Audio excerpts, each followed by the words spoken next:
হাজির হলাম। ভুল ত্রুটি ক্ষমা সুন্দর দৃষ্টিতে দেখার অনুরোধ রইল। চলুন আর কথা না বাড়িয়ে ঘটনায় যাওয়া যাক। 2021 সালের ডিসেম্বর মাস ছিল সেটা। তখন সেই অঞ্চলে তীব্র ঠান্ডা পড়ত। জঙ্গলের মাঝে এক নির্জন স্থানে ছিল সেই মন্দির। ভোর 4টায় মন্দিরে প্রাত্যহিক প্রণাম করার জন্য 3:30 উঠে পড়ার আমার একটা অভ্যেস। অথচ সেদিন এমন ঠান্ডা পড়েছিল যে কম্বলের ভেতর থেকে বের হওয়ার মতো শক্তিটুকুও ছিল না। তবুও ক্যাম্পের আঙিনার কুয়ো থেকে বরফের মতো ঠান্ডা জল এনে কোন রকমে মুখ ধুয়ে রেডি হই। কিছু একটা ভেতরে অস্বস্তি তৈরি করছিল, কিন্তু উঠেছি যখন যেতে তো হবেই। অগত্যা হাতে টর্চ নিয়ে আমি ক্যাম্পের আঙিনা ছেড়ে বেরিয়ে পড়লাম। মন্দিরের দিকে যাওয়ার পথেই ছিল সেই অঞ্চলের এক উপজাতীয় কবরস্থান। সে সময় কোনো দেয়াল ছিল না, শুধু বাঁশের বেড়া আর ঝোপঝাড়ে ঘেরা ছিল চারপাশটা। টর্চ জ্বালালে অন্ধকার পর্দার ভেতর ছোট ছোট মাটির ঢিপিগুলোকে দেখে মনে হতো যেন কেউ শুয়ে আছে। আকাশে অমাবস্যার শেষ চিহ্নের মতো ঘন অন্ধকার নেমে এসেছে। জঙ্গলে গাছের ফাঁক দিয়ে বয়ে আসা বাতাসে এক ধরনের শীষ দেওয়ার মতো শব্দ হচ্ছে। দূরে কোথাও শুকনো ডাল ভাঙার আওয়াজ মাঝে মাঝেই ভেসে আসছিল।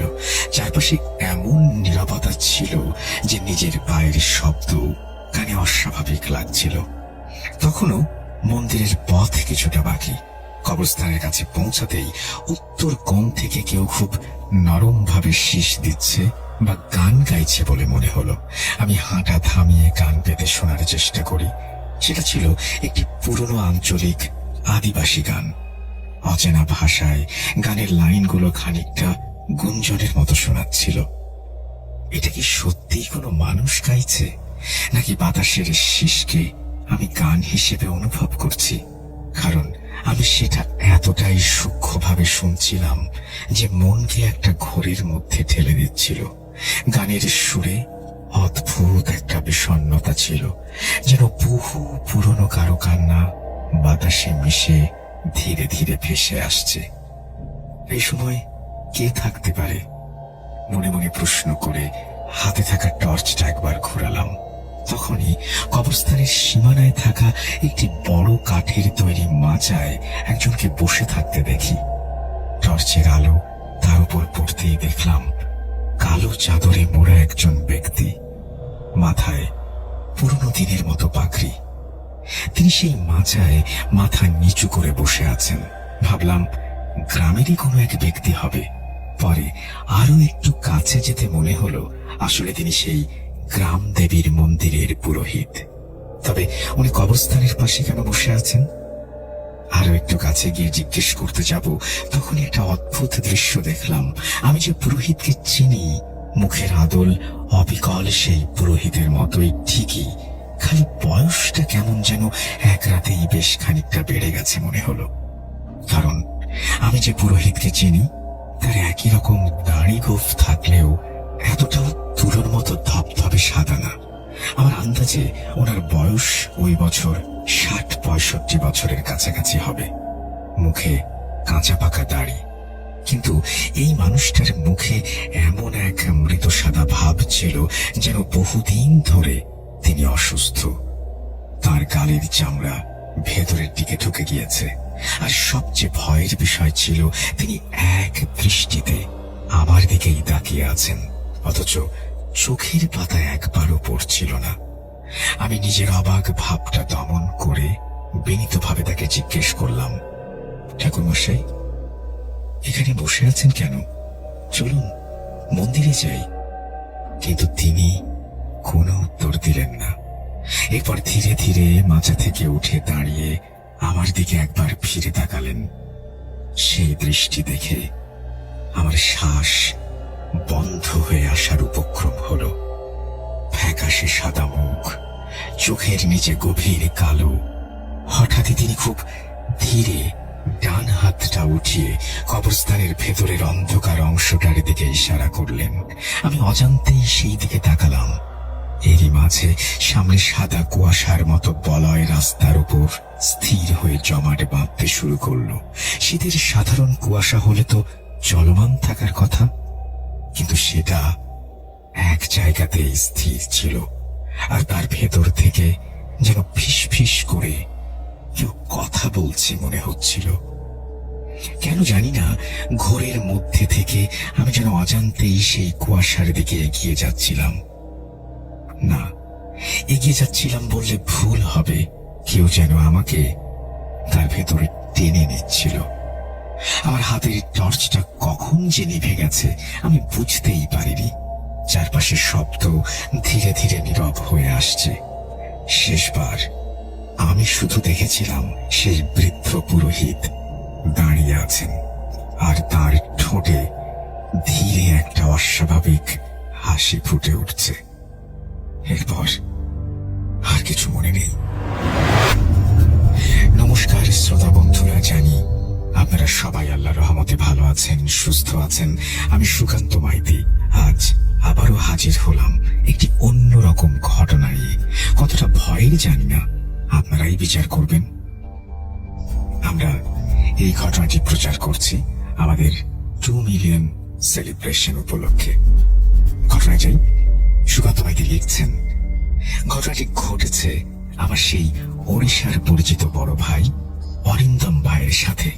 ইনি সেই যার সংগ্রহ করা ঘটনা ইতোপূর্বেই আপনারা বেশ পছন্দ করেছেন।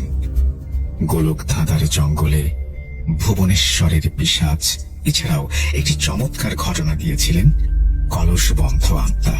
কি বুঝতে পারছেন না এই ঘটনাটা আবার কবে এলো? শ্রোতা বন্ধুরা, খুবই স্পেশাল একটি ঘটনা শুনতে হলে অবশ্যই আপনাকে যেতে হবে www.bhut.com.bd এই ওয়েবসাইটে। ঘটনাটি ইউটিউবে নেই, কেবলমাত্র ওয়েবসাইটে অন্য ভুবনেই পাবেন। তাড়াতাড়ি শুনে আসুন আর জানান কেমন হয়েছে। চলুন আর কথা না বাড়িয়ে প্রবেশ করি অন্তহীন মায়াবৃত্তে। অরিন্দম ভাই বলে চলেছেন,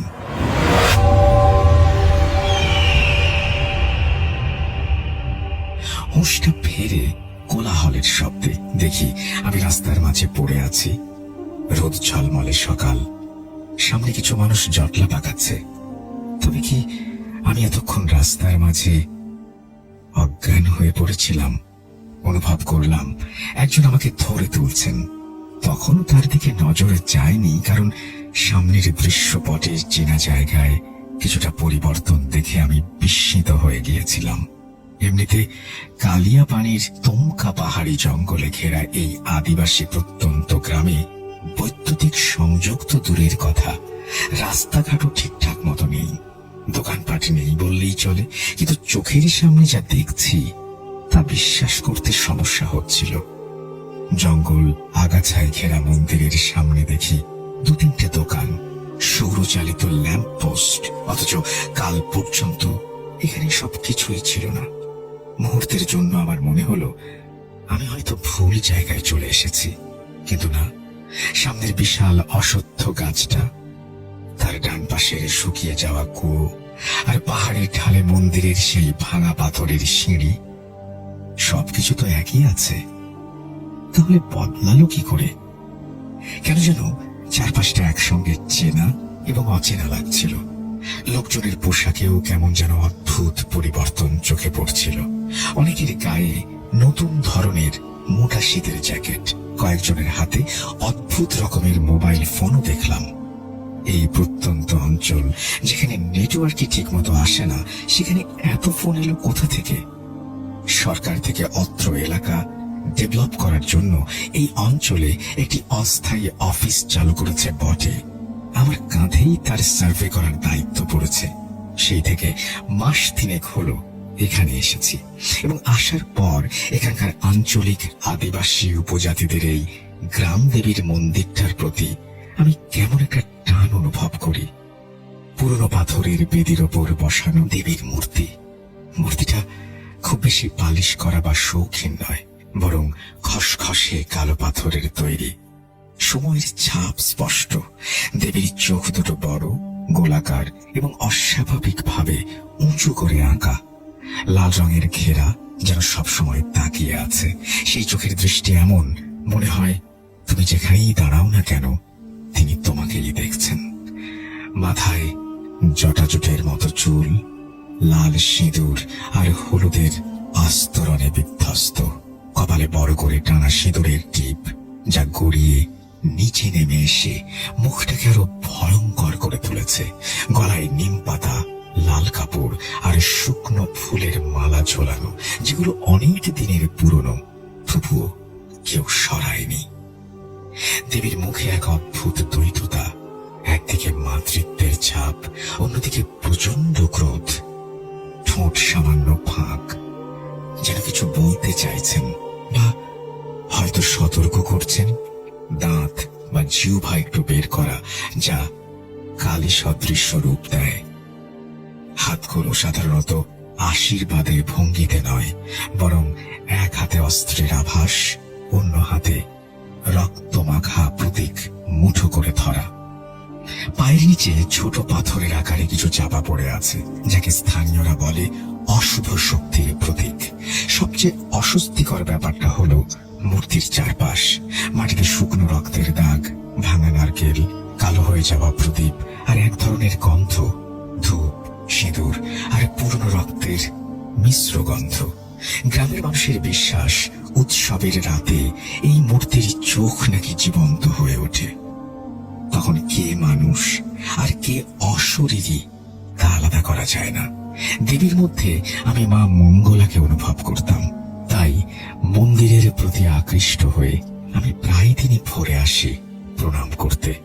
সেই মতো আজ ভোর রাতেও বেরিয়েছিলাম, আর কবরস্থানের পাশে এসে কুয়াশার ভেতর ওভাবে জ্ঞান হারানোর পর সকালে জ্ঞান ফিরতে দেখি এই কাণ্ড। গতকালও এখানে কিছুই ছিল না, অথচ এক রাতের মধ্যে কি করে সব হলো জানি না। কিন্তু তখনও আশ্চর্যের অনেক বাকি ছিল। মন্দিরের বাইরে অদ্ভুত পরিবর্তন দেখতে দেখতে চোখ চলে যায় কিছুটা দূরের কবরস্থানের দিকে। এ কি, সেখানে পাঁচিল এলো থেকে? কবরস্থানটি ধূসর রঙের পাঁচিলে ঘেরা, কিন্তু এটা কি করে সম্ভব? আমার স্পষ্ট মনে আছে, জ্ঞান হারানোর আগে পর্যন্ত আমি দেখেছি কবরস্থানটা শুকনো ডালপালা, বাঁশের বেড়া, ঝোপঝাড়ে ঘেরা ছিল। তাহলে এক রাতে পাঁচিল কিভাবে সম্ভব? আরো ভয়ের বিষয় হলো পাঁচিলের গায়ে কালো রঙে কিছু অদ্ভুত চিহ্ন আঁকা। দূর থেকে দেখতে ঠিক মানুষের হাতের ছাপের মতো লাগছিল। কিছু কিছু জায়গায় শুকনো লাল দাগও দেখতে পেলাম। মনে হচ্ছিল যেন খুব সম্প্রতি কেউ সেখানে কোনো আচার অনুষ্ঠান করে গেছে। পাঁচিলের ভেতর দিক থেকে কয়েকটা কাক একসাথে উড়ে বেরিয়ে আসতেই বুকের ভেতরটা ধক করে উঠল, কারণ কাকগুলো উড়ে যাওয়ার পর এক মুহূর্তের জন্য আমার মনে হলো ভেতরে কেউ দাঁড়িয়েছিল। একজন লম্বা মানুষ, স্থির হয়ে আমাদের দিকেই তাকিয়ে, কিন্তু চোখের পলক ফেলতেই সেখানে আর কাউকে দেখা গেল না। তবে ভাবার অবকাশ আর ছিল না। আমাকে রাস্তা থেকে তোলা ব্যক্তিটা সামনে এসে দাঁড়ায়। আরে, এ তো পুরোহিত মশাই, কিন্তু ওনার মুখের একই অবস্থা। তার মানে ভোর রাতে ওরকম ধপধপে সাদা দাড়িওয়ালা পুরোহিত মশাই আমার মনের কোনো ভ্রম নয়। কিন্তু আমার বেশ মনে আছে, 2 দিন আগে যখন মন্দিরে এসেছিলাম তখন ওনার মুখে কেবল কাঁচা পাকা দাড়ি গোঁফ ছিল। তবে 2 দিনে একটা মানুষের বয়স এত বাড়লো কি করে? নাকি সবকিছু আমার মনের কল্পনা? পুরোহিত মশাইকে জিজ্ঞেস করতে যাব, তার আগেই তিনি রাশভারী কণ্ঠে বলে উঠলেন, একই বাবু, আপনি এখানে এই সময় এলেন কিভাবে? না না, এটা ঠিক হয়নি। আপনি ভুল সময় এসে পড়েছেন। কিছু একটা অঘটন ঘটার আগে চলুন আমার সাথে। এরপর আমি কিছু বলার আগেই তিনি আমার হাত ধরে এক প্রকারে টেনে মন্দিরের দিকে নিয়ে যেতে লাগলেন। এরই মাঝে দেখি সামনে জটলা পাকানো ভিড়ের মাঝে লোকজন একজন পাগলকে খেপাচ্ছে। মুখটা দেখতে পায়নি, তবে লোকটার গলা শুনে মনে হচ্ছিল সে ভয়ে কাঁদছে। বারবার শুধু একটা কথাই চিৎকার করে বলছিল, ওরা মাঠের বাইরে দাঁড়িয়ে আছে, ওরা ডাকছে। মন্দিরে যেতে যেতে পুরোহিত মশাইকে জিজ্ঞেস করি, কেই পাগল, লোকে কেন তাকে খেপাচ্ছে? মন্দিরের দালানে এসে দেবী মূর্তির সামনে থামলেন পুরোহিত মশাই। এরপর কিছুটা হতাশার স্বরে বললেন, কতবার তাকে বারণ করেছিলাম গ্রাম দেবীর উৎসবের সময় মাঠের সীমানার বাইরে যেতে না। সবাইকে বারণ করি, আপনাকেও বলে রাখছি, আমি এখানে নতুন। মাস তিনেক পর যখন গ্রাম দেবীর পুজো উপলক্ষে এখানে উৎসব শুরু হবে, তখন যেন ওই যে মাঠটা দেখছেন, তার সীমানার বাইরে ভুলেও যাবেন না। এমনিতেই সকাল থেকে যা সমস্ত উদ্ভট ঘটনা ঘটে চলেছে, তার উপর পুরোহিত মশাই কি সব আজগুবি কথা বলছেন কে জানে। কি করে যেন আমার মনের কথা বুঝতে পেরে পুরোহিত বিশ্বেশ্বর ঠাকুর গম্ভীর স্বরে বললেন, এখন বুঝবেন না বাবু, কিন্তু ভবিষ্যতে আমার এই কথা মনে না রাখলে আপনার অবস্থা ঠিক ওই পাগলের মতো হবে। দেখি বুড়োটা আমার মনের কথা বুঝলো কিভাবে? ওনার কথায় আমি একটু থতমত খেয়ে আবারও জিজ্ঞেস করি, ইয়ে কে পাগল? কি করে সে পাগল হলো?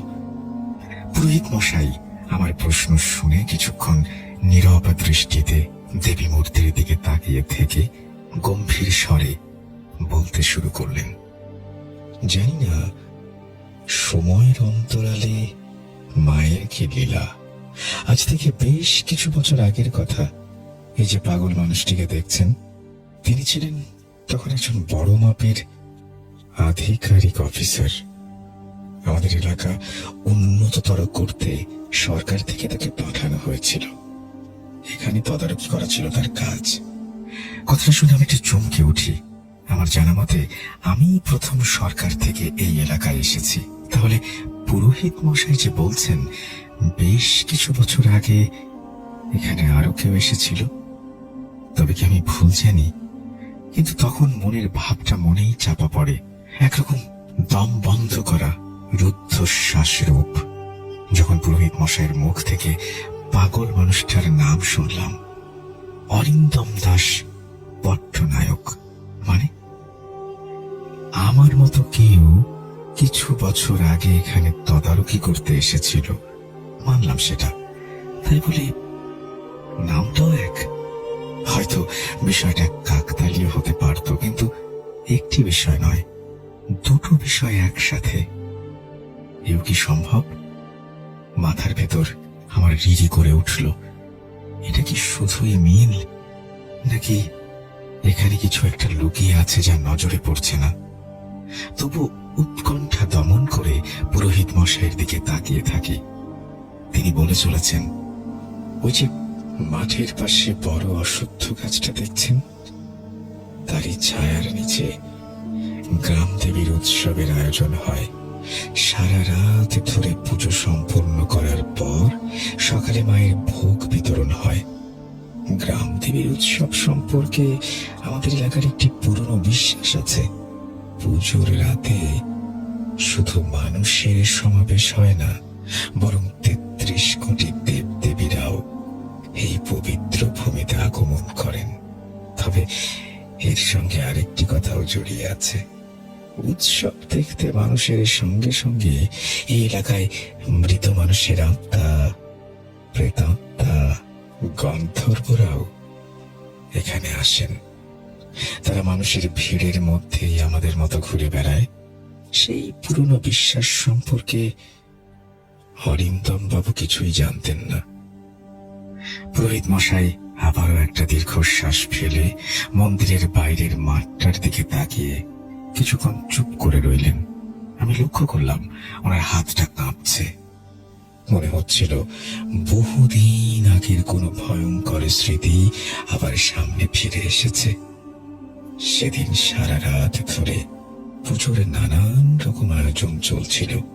ঢাকের শব্দ, কাসর ঘন্টা, ধূপের গন্ধ আর মানুষের চিৎকারে পুরো পাহাড়ি অঞ্চলটা কেঁপে উঠছিল।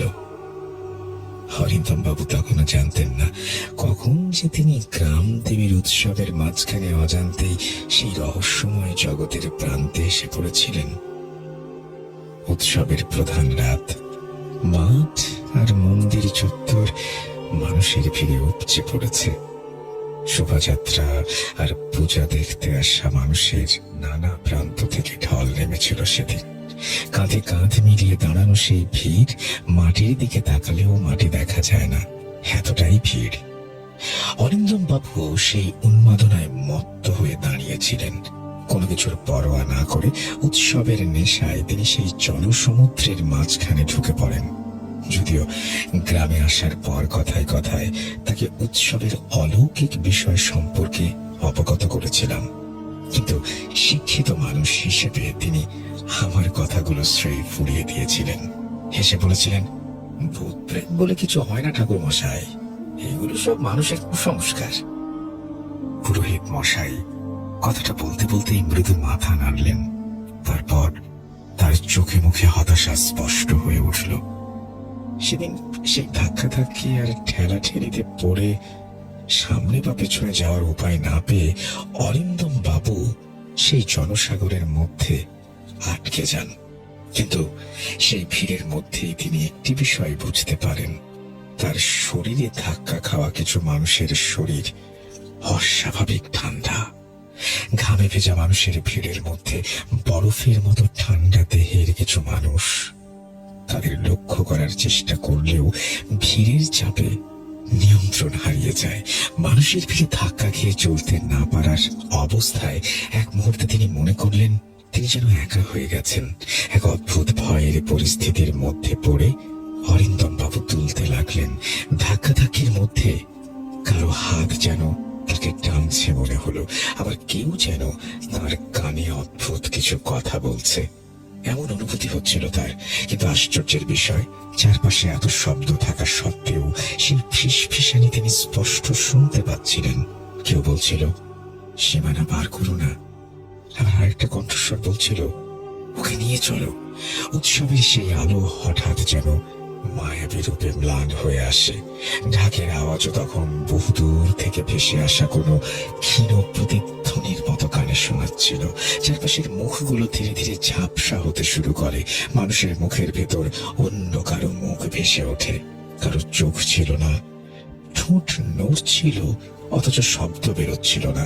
এরই মাঝে একজন বৃদ্ধা মহিলাকে তিনি দেখেছিলেন, যার পা নাকি উল্টো দিকে ঘুরানো।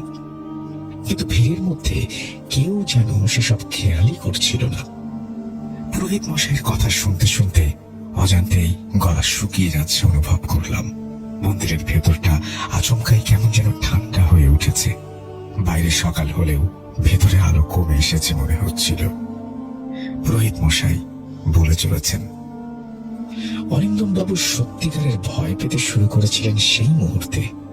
চারপাশের মানুষগুলো ক্রমশ ঝাপসা হয়ে উঠছিল, আর কিছু অচেনা অবয়ব তাকে ঘিরে ধরছে এমন মনে হচ্ছিল। সেই ভিড় থেকে যেভাবে হোক বেরিয়ে আসার জন্য তিনি ছটফট করতে শুরু করেন। কিন্তু তিনি যতই হাঁটেন, ভিড়ের শেষ নেই। যেদিকেই যাচ্ছেন মনে হচ্ছিল আবার একই জায়গায় ফিরে আসছেন। অবশেষে ভিড় ছেড়ে উৎসবের মাঠের একেবারে প্রান্তে ক্লান্ত হয়ে লুটিয়ে পড়েন। আমি তখন পূজা অর্চনায় ব্যস্ত ছিলাম। কেউই খেয়াল করেনি তিনি যে সীমানা পেরিয়ে মাঠের বাইরের দিকে চলে গেছেন। পরে তার চোখ খুলেছিল উৎসবের আলোয় নয়, বরং এক পরিবর্তনহীন মানসিক অবস্থায়। উৎসবের ভিড়ের ধাক্কাধাক্কিতে অরিন্দম বাবু গুরুতরভাবে আহত হয়েছিলেন। আঘাত পাওয়া জায়গাগুলোতে রক্ত শুকিয়ে জমাট বেঁধে গিয়েছিল। উৎসবের ভিড়ের লোকচক্ষুর আড়ালে সীমানা পেরিয়ে মাঠের কিনারায় তিনি কিছুক্ষণ অচেতন অবস্থায় পড়ে থাকেন। রাত পেরিয়ে তখন ব্রহ্ম মুহূর্ত। ভোরের দিকে তার জ্ঞান ফিরল। চাঁদের ক্ষীণ আলো তখনও বিদ্যমান, তাছাড়া আর কিছুই ছিল না। কোন রকমে ব্যথা চেপে অরিন্দম বাবু টলতে টলতে কোয়ার্টারের দিকে ফিরে যান। পুরোহিত মশাই এই পর্যন্ত বলে থামলেন। আমি স্পষ্ট বুঝতে পারছিলাম সেই ঘটনার সবচেয়ে ভয়ঙ্কর অংশটা তখনও বাকি। তিনি ধীরে ধীরে আমার দিকে তাকিয়ে নিচু স্বরে বললেন, মন্দির চত্বর পেরিয়ে যখন অরিন্দম বাবু নির্জন গলিতে কবরস্থানের কাছে পৌঁছালেন, তখনই তার মনে হলো কেউ যেন পেছন থেকে তাকে ডাকছে। বাবু, এই সময় কোথায় যাচ্ছেন? পরিচিত কণ্ঠস্বর। পেছনে তাকিয়ে তিনি দূরে একটি মশালের আলো দেখতে পেলেন। কাছে পৌঁছানোর পর অরিন্দম বাবুর মনে হলো হয়তো এই এলাকারই কোনো মানুষ। তখন অন্ধকার থাকার কারণে মুখ স্পষ্ট দেখা যাচ্ছিল না। তার আচরণ খুবই ঘনিষ্ঠ কারো মতো ছিল। পুনরায় কণ্ঠস্বর ভেসে আসে, বাড়ির দিকে যাচ্ছেন বাবু? আমি ওই দিকে যাব, চলুন একসঙ্গে হাঁটি। এই বলে সে অরিন্দম বাবুর সঙ্গে যোগ দিল। ক্লান্ত অরিন্দম বাবুর কাছে সেটা বড় স্বস্তির মনে হলো। সারা রাতের ভয়, ধাক্কাধাক্কি আর অদ্ভুত অভিজ্ঞতার পর একজন সঙ্গী পাওয়া যেন আশীর্বাদের মতো লাগছিল। আমাদের গ্রামে অনেক আগে থেকে একটা কথা প্রচলিত আছে, উৎসবের রাতে একা চলা মানুষকে পথভ্রষ্ট করতে আসে এমনই এক দুষ্ট শক্তি। তবে শহুরে শিক্ষিত মানুষেরা এসব কথা বিশ্বাস করত না। অরিন্দম বাবুও করেননি। সামনে হাঁটা লোকটির হাতে থাকা মশালের আলো দেখে অরিন্দম বাবু তার পিছু নিলেন। মশালের আগুনটা কেমন যেন অস্বাভাবিক ছিল। সাধারণ আগুনের মতো হলুদ বা লাল নয়, বরং মাঝে মাঝে নীলচে আভা ছড়িয়ে দিচ্ছিল। চারপাশের অন্ধকারের সেই আলো পড়তেই গাছের ছায়াগুলো কেমন বিকৃত দেখাচ্ছিল। হাওয়াও তখন অস্বাভাবিক ঠান্ডা হয়ে উঠেছে। কিন্তু হাঁটতে হাঁটতে তিনি একটি বিষয় লক্ষ্য করলেন।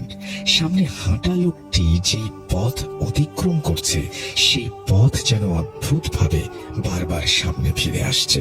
পরিচিত সেই সব শুকনো কুয়ো, অশ্বত্থ গাছ আর কবরস্থান, সেসব যেন বারবার তিনি দেখেছেন। একসময় অরিন্দম বাবুর মনে হলো তারা যেন একই জায়গায় ঘুরপাক খাচ্ছেন। তিনি কয়েকবার থেমে চারপাশটা বোঝার চেষ্টা করলেন, কিন্তু তখন আশেপাশের পরিবেশটাও কেমন বদলে যেতে শুরু করেছিল। চারিদিকে কুয়াশা ঘন হয়ে উঠেছে। দূরের জিনিস তো দূরের কথা, নিজের হাতটাও ঠিক মতো দেখা যাচ্ছিল না। সামনে হাঁটা মানুষ একটিও শব্দ করছিল না। মশালের আগুনের স্ফুলিঙ্গগুলো বাতাসে অস্বাভাবিকভাবে ছড়িয়ে পড়ছিল। ওটা যে কোনো সাধারণ আলো নয়, সেটা বুঝতে অরিন্দম বাবুর দেরি হয়ে যায়। তিনি যেন সেই মশালের আলোর পেছনে কোনো এক মায়ার ঘুরে পড়ে হাঁটছিলেন। মাঝে মাঝে নিস্তব্ধতা ভেঙে সেই পথসঙ্গী গ্রামের পুরনো কথা বলছিল, আবার কখনো একেবারে চুপ হয়ে যাচ্ছিল। তার গলার স্বরও ধীরে ধীরে বদলাতে শুরু করে। কখনো সেটা বৃদ্ধ মানুষের মতো শোনাচ্ছিল, কখনো আবার অদ্ভুত রকমের শিশু কণ্ঠ। একবার তো অরিন্দম বাবুর মনে হলো সেই লোকটার হাসির শব্দ যেন একসাথে অনেকগুলো মানুষের হাসির শব্দের মতো শোনাচ্ছে। ঘোরের মধ্যে কোয়ার্টারের পথে না গিয়ে অরিন্দম বাবুকে নিয়ে যায় সে অন্ধকার বনভূমি আর ক্ষেতের ধারে। পথে কিছু জিজ্ঞেস করতে গেলেই সামনে থাকা অবয়বটি দ্রুত হাঁটতে শুরু করে। অরিন্দম বাবু যতবার বলতে চেয়েছেন এই রাস্তা তো আমাদের কোয়ার্টারের দিকে যায় না, ততবারই লোকটা কোনো উত্তর না দিয়ে সামনে এগিয়ে গেছে। অরিন্দম বাবুর মনে হচ্ছিল তার চেতনা হারিয়ে যাচ্ছে। মশাল থেকে ছিটকে পড়া আলোর ঝলক তার চোখকে অন্ধ করে দিচ্ছিল। মাঝে মাঝে তিনি দেখতে পাচ্ছিলেন রাস্তার পাশে দাঁড়িয়ে থাকা কিছু মানুষের মতো অবয়ব এক দৃষ্টিতে তার দিকে তাকিয়ে আছে, কিন্তু কাছে যেতেই আর কিছু নেই। একবার তিনি স্পষ্ট দেখলেন একটা শুকনো গাছের ডালে সাদা কাপড় পরা এক মহিলা। চোখের পলক ফেলতেই সেটা কর্পূরের মতো অদৃশ্য হয়ে যায়। এরই মাঝে সামনে হাঁটা অপরূপটা আচমকাই বাতাসে মিলিয়ে যাওয়া মাত্রই তার হাতে থাকা মশালের আলো এক বিশাল অগ্নিগোলকে পরিণত হয়ে বাতাসে মিলিয়ে গেল। অরিন্দম বাবু হতবাক হয়ে দাঁড়িয়ে পড়ে খেয়াল করলেন তিনি ততক্ষণে পাহাড়ের খাদের কিনারায় এসে পড়েছেন, আর এক পা এগুলেই পিছলে খাদে পড়তেন। নিচে গভীর অন্ধকার, খাদের নিচ দেখা যাচ্ছিল না, শুধু দূরে কোথাও ঝর্ণার কলকল শব্দ আর বাতাসের গর্জন শোনা যাচ্ছিল। অরিন্দম বাবু পরিস্থিতি সামাল দিয়ে সবে ধাতস্থ হবার চেষ্টা করছিলেন। এমন সময় বাতাসে এক ভয়ঙ্কর হাসির শব্দ ভেসে আসে। এর ফলে তিনি আঁতকে থেকে উঠে ভয়ে কাঁপতে কাঁপতে চিৎকার করে ওঠেন। তার খালি মনে হচ্ছিল অন্ধকারের ভেতর থেকে অসংখ্য চোখ তাকে দেখছে। সে রাতের দেখা সেই ভয়ঙ্কর অবয়ব আর অনুভূত হওয়া ঘটনাগুলো অরিন্দম বাবুকে চিরদিনের জন্য ভেঙে দিয়েছিল। সেই এক রাতের পর তিনি মানুষের মধ্যে পাগলা বাবু হয়ে উঠেছিলেন। তারপর থেকে আর কোনোদিন তিনি পুরোপুরি স্বাভাবিক হননি। সবই হয়তো অদৃষ্ট। কতবার ওনাকে বলেছিলাম উৎসবের সময় অহেতুক কৌতূহল বশত বাড়াবাড়ি না করতে, শোনেননি। মাঝে মাঝে অবশ্য স্মৃতিশক্তি ফিরে এলে অরিন্দম বাবু আমাকে এলোমেলো ভাবে ওনার সাথে ঘটে যাওয়া সেই রাতের ঘটনা খুলে বলতেন। তিনি বলতেন সেই রাতের পর থেকে নাকি মাঝে মাঝেই তিনি নিজের আরেকটা অবয়ব দেখতে পান। কখনো কুয়োর জলে, কখনো জানালার কাছে, আবার কখনো গভীর রাতে ঘরের কোণে দাঁড়িয়ে থাকতে দেখেন। আর সবচেয়ে ভয়ের বিষয় ছিল সেই অবয়বটা সব সময় তার চেয়ে বয়সে বড় দেখাতো, যেন ভবিষ্যতের কোনো ক্লান্ত ভাঙা সংস্করণ। প্রথম দিকে তিনি ভেবেছিলেন সবই মানসিক বিভ্রম, কিন্তু একদিন গ্রামের কয়েকজন মানুষও নাকি একই দৃশ্য দেখেছিল। তারপর থেকে সবাই তাকে এড়িয়ে চলতে শুরু করে। আপনাকেও বলছি বাবু, সামনে গ্রাম দেবীর উৎসবের সময় ভুলেও মাঠের সীমানার বাইরে যাবেন না। সময় ফুরিয়ে আসছে, বেশিক্ষণ আর এখানে থাকাটা ঠিক হবে না। চলুন আপনাকে কিছুটা পথ এগিয়ে দেই। এই বলে পুরোহিত মশাই একরকম আমার হাত ধরে টেনে মন্দির থেকে নামিয়ে আমাদের ক্যাম্পের দিকে নিয়ে যেতে থাকেন।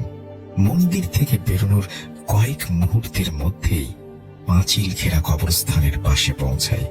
পাঁচিলটা এবার স্পষ্ট দেখা গেল। খুবই অবাক হই, কি করে সম্ভব এক রাতের মধ্যে কাঁটা ঝোপঝাড় বাঁশ ডালপালার বেড়ার পরিবর্তে পাঁচিল তৈরি করা।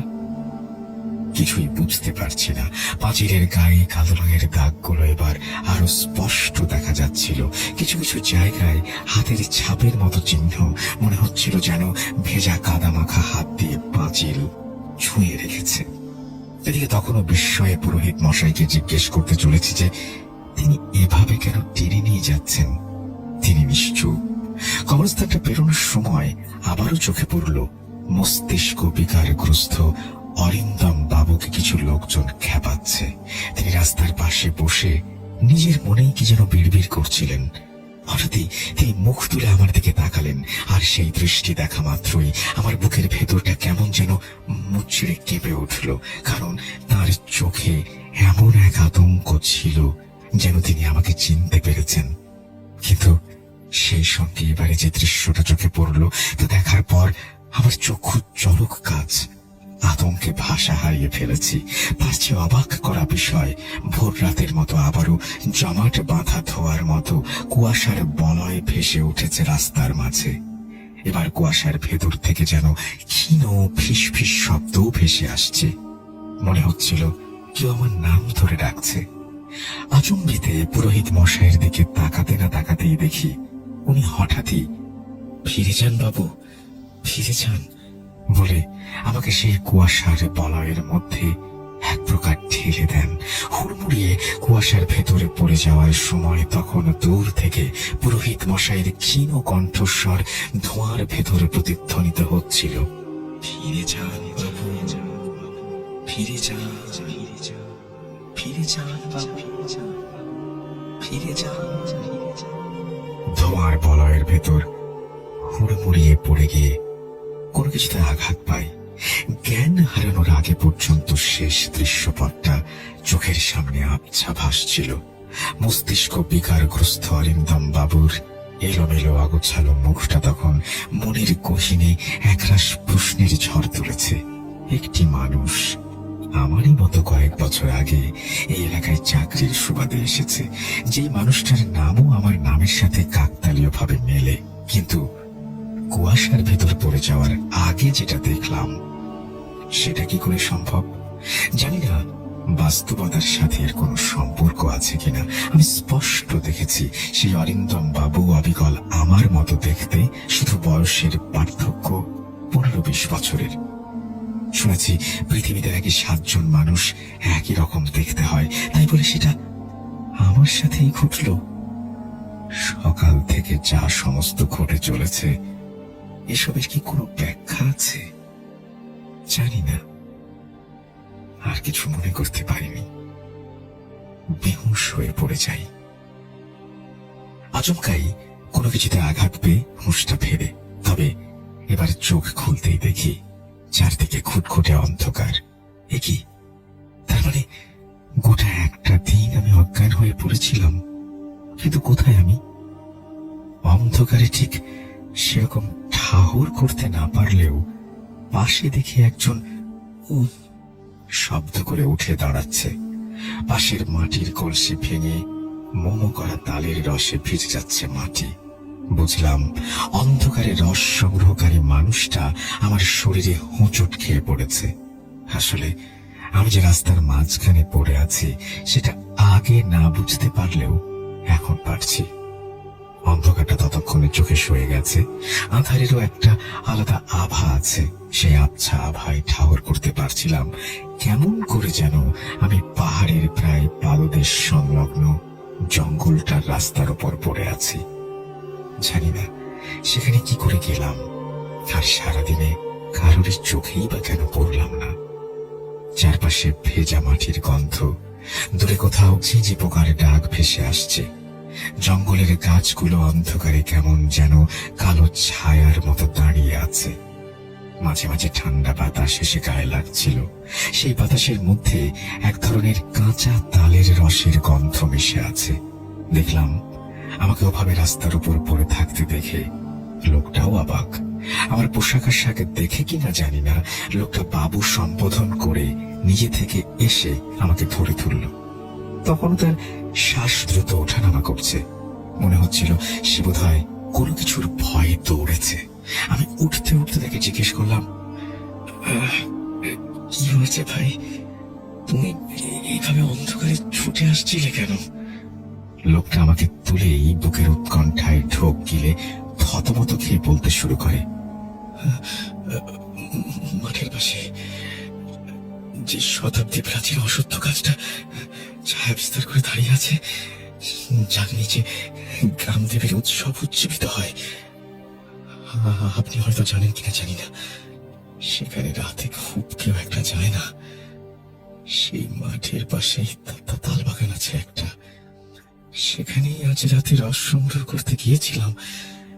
কলসি আগেই বেঁধে রেখে আসি, রাত 1টার পর রস সংগ্রহ করতে বেরিয়েছিলাম। একে একে সব কটা গাছ থেকে কলসি নামিয়ে ভোর 4টা নাগাদ গরুর গাড়ি করে সদরে নিয়ে যাব বিক্রি করতে। এ কি? লোকটা বলছে কি? তার মানে শুধু অন্ধকার না, রীতিমতো গভীর রাত হয়ে গেছে। কিন্তু কিভাবে?